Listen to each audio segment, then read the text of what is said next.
Okay, we're going to finish up the pronouns here. I was running out of time there in the last one. I can't go over 10 minutes. So, just one more time here. So, up here, they have a demonstrative pronoun right before a relative. And here, they've just taken out the demonstrative, or you can see it appears later. So, he, who, so you got to kind of put in that is qui, te heri culpiebat, is te hodie laudat. He praised you today, who was blaming you yesterday. Or if you, in a certain sense, the order's kind of switched around. They just started the sentence with the qui. Whereas usually, in examples like this that I was showing you, the qui comes later. And so that's a little more like English word order than Latin. But the Romans really like to do this, and Caesar especially likes to do it all the time. So when you see a sentence starting with a qui, then you'll probably just think, I'm going to translate that he who, or, imagine, you're going to insert a little pronoun, a little relative pronoun right before that, is qui, or hic qui. Here you get the same idea. Quae dominus usit, ea servos efficere or oportet. So it really means hike. Quae dominus usit, the things which the master commands. Or, as they translate here, what the master has ordered. Okay, what the master has ordered. The things which the master has ordered. Those things, okay, must be done by the slaves, or those things the slaves must carry out. So here, the quae, you could switch these two clauses around. The things the slaves must carry out, which the master ordered. Okay. And quod potui facie. Quod potui facie. It means id quod potui facie.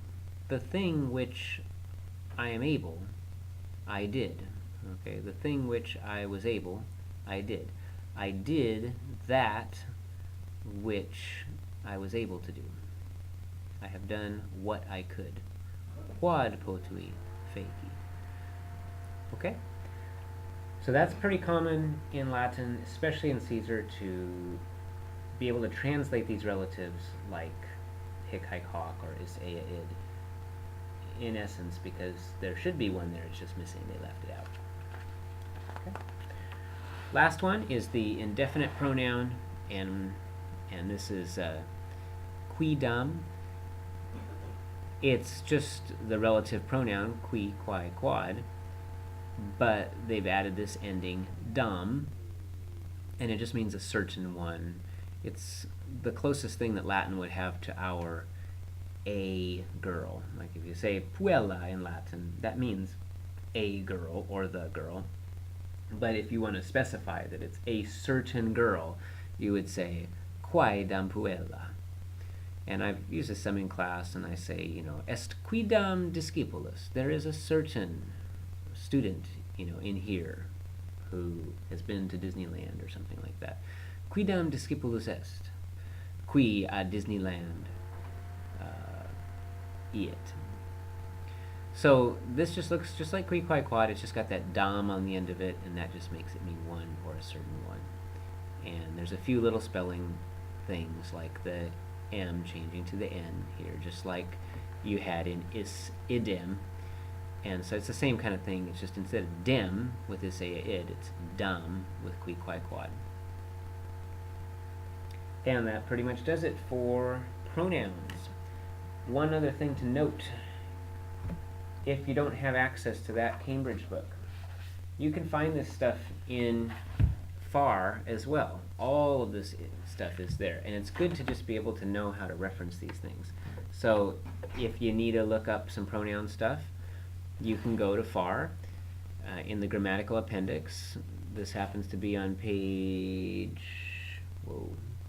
22 of the grammatical appendix. And see, you got pronouns. Here's personal pronouns. More personal pronouns stuff. This is a little more complete. More personal pronouns. There's demonstrative pronouns. They use a lot of the same terminology, and your charts are there. you can access it here. You can find it in any grammar. Here's hick, hike, hawk. I'll zoom in there a little bit. Here's stay. Stay is, that's one we didn't go over, but stay is the sort of the negative demonstrative pronoun. You know, you say, oh, stay weird. That guy. Okay, that's another demonstrative pronoun, but that's the kind of has a negative connotation a lot of times. And then ELA we talked about. Ipse is the intensive one. There's the relative, qui.